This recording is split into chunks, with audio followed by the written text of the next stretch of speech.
Hi, Jess. Yeah, hi David. Good morning. Morning to Firstly, you. Good any morning injuries here. or sickness to update us on? Sorry, I missed your question. I was talking away there. Sorry, any injuries or sickness to update us on? No, at the moment we seem okay. We've still got Arthur waiting and Arthur Mazawaku coming back. Jan Malenko's still got a medial ligament injury. Ryan Fredericks has picked up a little bit of a groin strain, which is not serious, but he's touch and go, so we'll need to see how he is today after training. I'd like to talk about the impact that Jese Lingard is having. Another goal for him against Tottenham. That's 3 and 4. What's he been like to coach, and what kind of influence has he had in the dressing room? Well, we're really pleased to have him because he's given us another dimension, especially in our attacking play. He's given us better competition in those areas as well. But he's given us a bit of quality, which I always thought we were going to need something else going into the sort of second half of the season, which could do something to help us.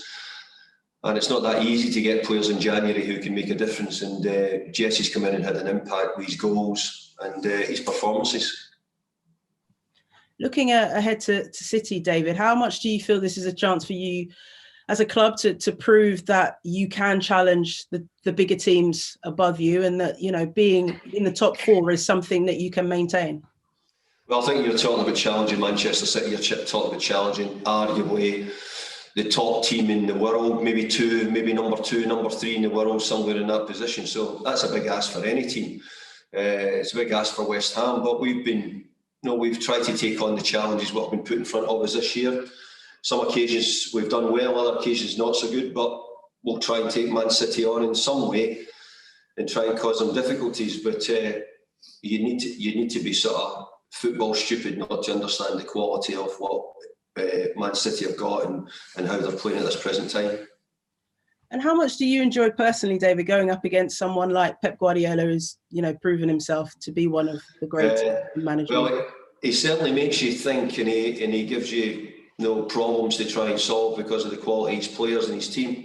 I heard him saying the other day about, they've got the money to spend and buy the top players and try and get the top players, which is always a big help.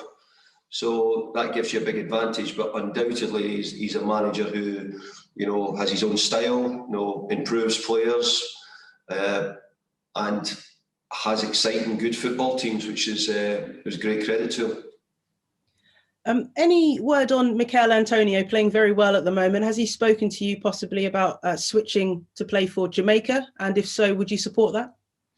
I only heard about it yesterday afternoon. I've not had a direct conversation with Mick about it yet.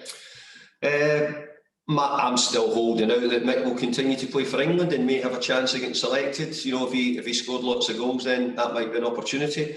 But if he chose to go with Jamaica, I'd certainly not say no to that. That would be his decision. But I've not really had an opportunity to have a conversation with him. And just finally, David, there's talks perhaps of fans coming back for the final game of the season. What impact could that have on your players and possibly the result? Well, the good news to get fans back in the stadiums would be fantastic.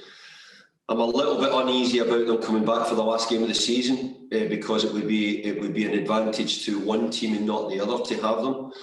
I think if the government and the Premier League could see fit to do it 1 week earlier in some way, which I'm sure it won't be the case, but it would have meant that both teams, you could have your home and away game in the last game of the season where everybody got the crowds back.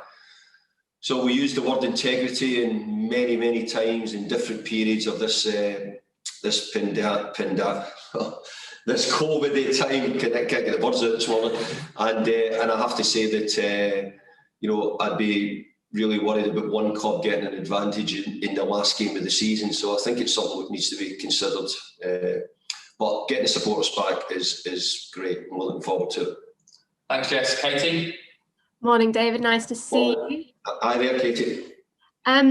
Just looking back at the Spurs game in reflection to look ahead, the second half of that game saw your men have to really dig that bit deeper to protect the result. Do you think that performance provided the team a level of insight as to what's to come in these following rounds and how they're going to have to fight to come out unscathed? Well, I think the round of games we've got at the moment, we're up against some of the best teams in the league at the moment, and we've got some tough games. It was a bit like at the start of the season, we're in that round of games at the moment. But, you know, we had to do it then and we'll have to do it now. There's no way we're going to always be the best team, and there's no way that there's not going to be periods we have to suffer a bit when we don't have the ball. So when we've not got it, we've got to make sure that we're good without it. And I thought we'd done a really good job against Tottenham. It was an important 3 points for us, and you know, keeps us moving on. That result as well marked your first ever win over Jose Mourinho in all competitions, your 16th attempt. Did that triumph have any extra meaning to you and give you any little boost? No, not any more than just seeing West Ham get themselves closer to the top of the league and us trying to hang in there.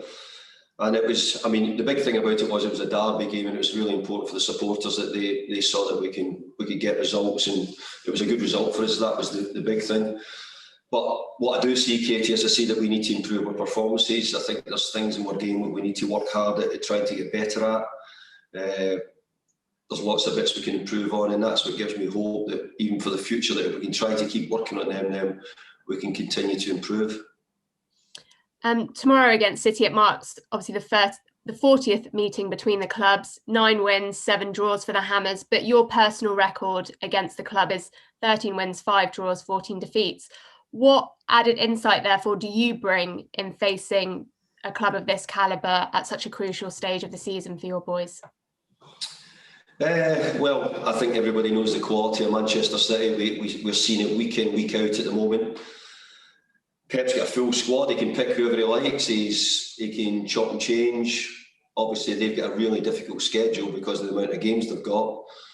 So I do think that we have to try and make the most of it. We're slightly different. We don't have European games. I hope we do in the future, but we don't at the moment. But we have to try and make the most of having a chance for us to prepare for the games, be as good as we can be, and go into it in a positive mind frame. We've tried to play well against all the teams. As I said earlier, we've not always got results, but we're trying to put up a game and do the best we can. The final question from me, you kind of touched a bit on it there. We know how comfortably they're sat, 10 points clear and not many significant weaknesses. Would perhaps walking away with a clean sheet alone tomorrow make it a successful trip? Well, I think if you want me to shake hands with you, Katie, on a clean sheet just now, I'd be happily do that now, and maybe that might mean that we might nick a goal as well, or get a goal from it as well. I think any teams who go to Manchester City, the word clean sheet is the first thing if you can do it, because their attacking ability, the players they've got, their interchange of positions, the amount of times that they get in and around your box makes it a really difficult thing to do, Katie. So if we could get a clean sheet, I would be more than thrilled with that, I've got to tell you.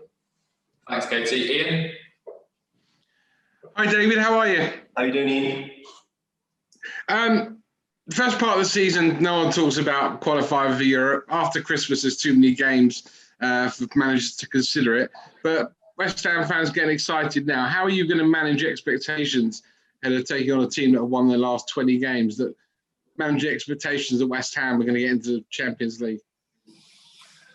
Well, I think we're going to try and keep going, take a game at a time, small different goals and what we maybe set ourselves at the start of the season. So we've got ourselves in a really good position. We're not going to be relegated this season. We're not going to be getting talked about as a relegation side. We're now getting talked about as a European side in some way, which is a remarkable turnaround from where we've been. So I'm enjoying that. But we want to try and hang in there. West Ham supporters will have big expectations, but their expectations over recent years, Ian, has been pretty low, hasn't it? So let's be fair. This is now something that we should be enjoying, praising the players for their efforts, praising the club for the way they've gone about their business and what they've done. So I think at this moment in time, it's a good period for West Ham and West Ham supporters. Some see it as a game between the two candidates for manager of the season. Well, there's only one candidate, and that's Pep, because he's top of the league. I think this Man City look as if they've got the best chance this year of winning the Champions League. Of course, you're going to talk about Bayern Munich and PSG as well, and one or two other clubs, but I think this will give them their best chance ever of winning the Champions League.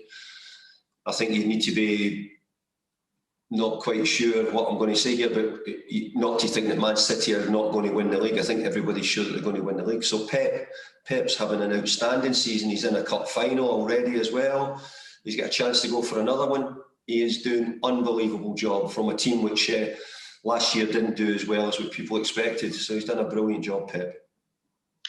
I'm interested in what you say about fans coming back for the final game of the season and the integrity, because I think the Premier League have yet to rule on whether they'll have the fans back for that very reason.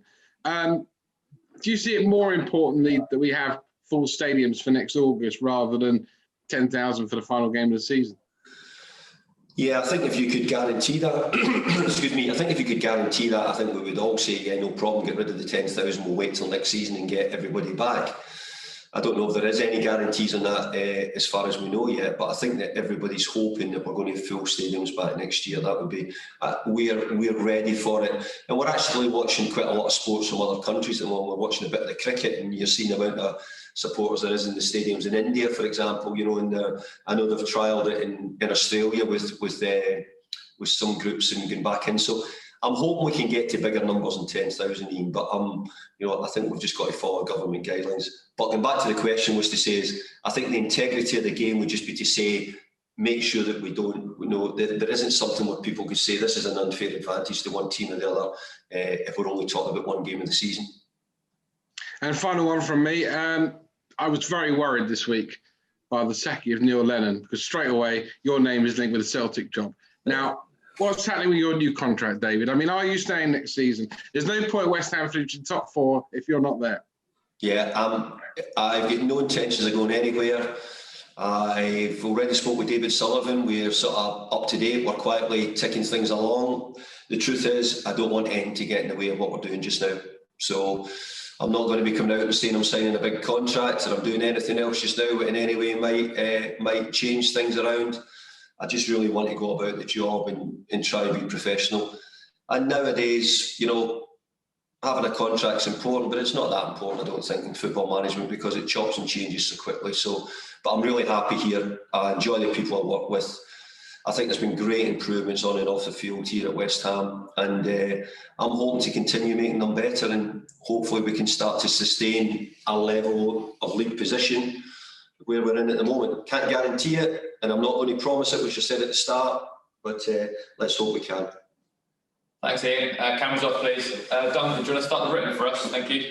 Hi, Duncan.